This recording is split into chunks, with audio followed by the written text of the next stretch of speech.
Bonjour et bienvenue dans cette nouvelle vidéo. Aujourd'hui on va parler de Escape the Dark Castle. Escape the Dark Castle, c'est un jeu d'aventure pour 1 à 4 joueurs pour des parties d'environ 30 minutes. Les règles sont relativement simples, donc on va faire quelques tours de jeu et je vais expliquer au fur et à mesure comment ça se passe. Donc déjà, avant de commencer la partie, on a choisi chacun un personnage, ou deux si on joue en solo.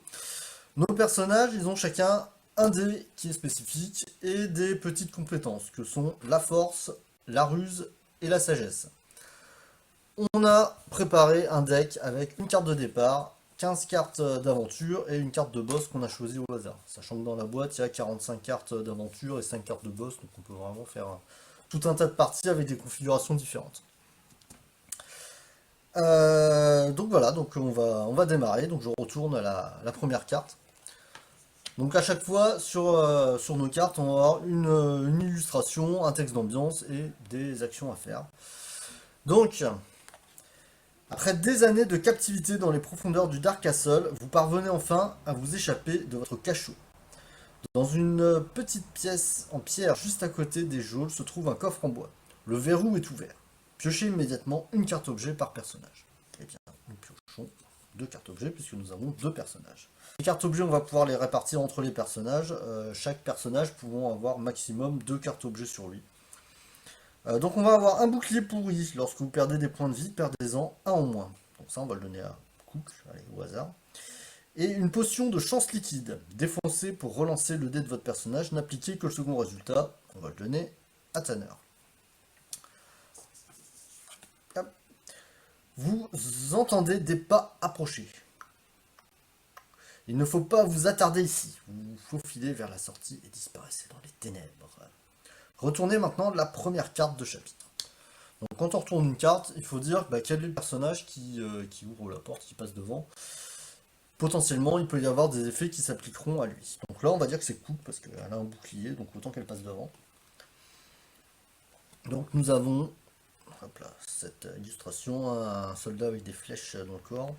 Donc venu des ténèbres devant vous, une flèche siffle en effleurant votre oreille. Avant que vous n'ayez le temps de réagir, une seconde vient se ficher dans votre épaule et vous affalez contre le mur, souffrant à l'agonie. Vous perdez 2 points de vie. Et heureusement, Cook avait un bouclier qui lui fait perdre que 1 point de vie. Donc elle passe à 17 points de vie. Pour les points de vie, là c'est une partie avec deux personnages, donc ils ont 18 points de vie chacun. Si jamais il y en a plus, on aura un petit peu moins de points de vie.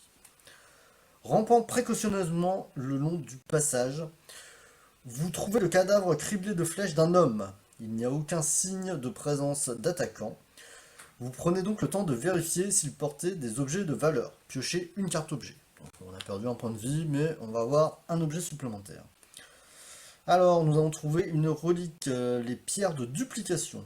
Lorsque vous obtenez un simple, c'est-à-dire un résultat où il y a un seul symbole, s'il y en a deux, ça ne marche pas, il compte comme deux simples de ce symbole. Bon, on va le donner à... Allez, Tanner, voilà.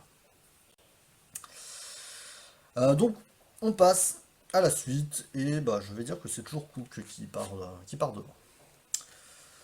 Donc nous avons encore un monsieur qui a pris quelques flèches, et il est là depuis un petit moment apparemment.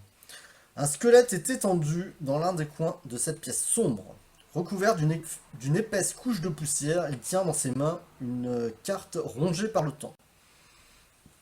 Choisissez collectivement l'une des options suivantes. Donc soit on avance, donc on ne tient pas compte de ce qu'il y a sur cette carte et on passe à la suivante.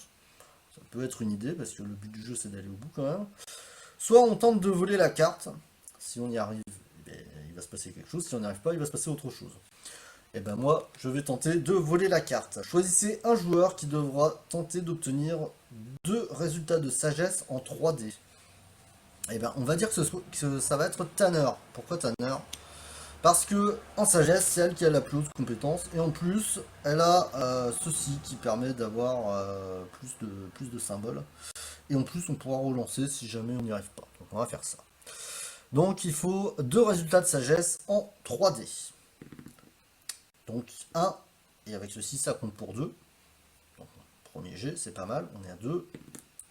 3 résultats de sagesse, on a réussi. Donc dans ce cas-là, donc succès, la carte mène à une cage secrète. Piochez 2 cartes objets. Eh ben, on a beaucoup de chance aujourd'hui. Donc nous avons une potion évasion effervescente. Lorsque vous devriez perdre des points de vie, défaussez cette potion pour n'en perdre aucun. Allez, on va le donner à Cook. Et les versets curatifs. Lorsque vous obtenez un double, vous pouvez soigner un point de vie à n'importe quel personnage. Ça c'est plutôt bien. Qu'est-ce qu'on va défausser?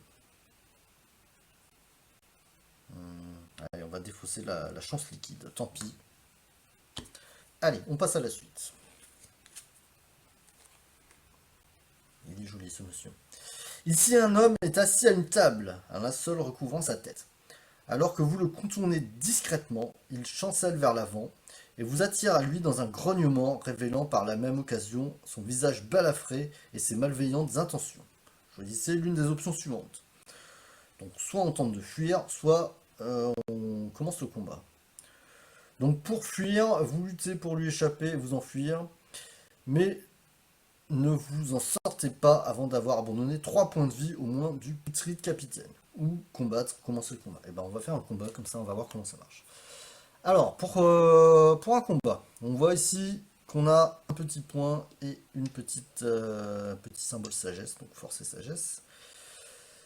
Et nous avons également ce symbole, ça veut dire que on va lancer un dé par personnage. Donc là on a 2 personnages, on va lancer 2 dés.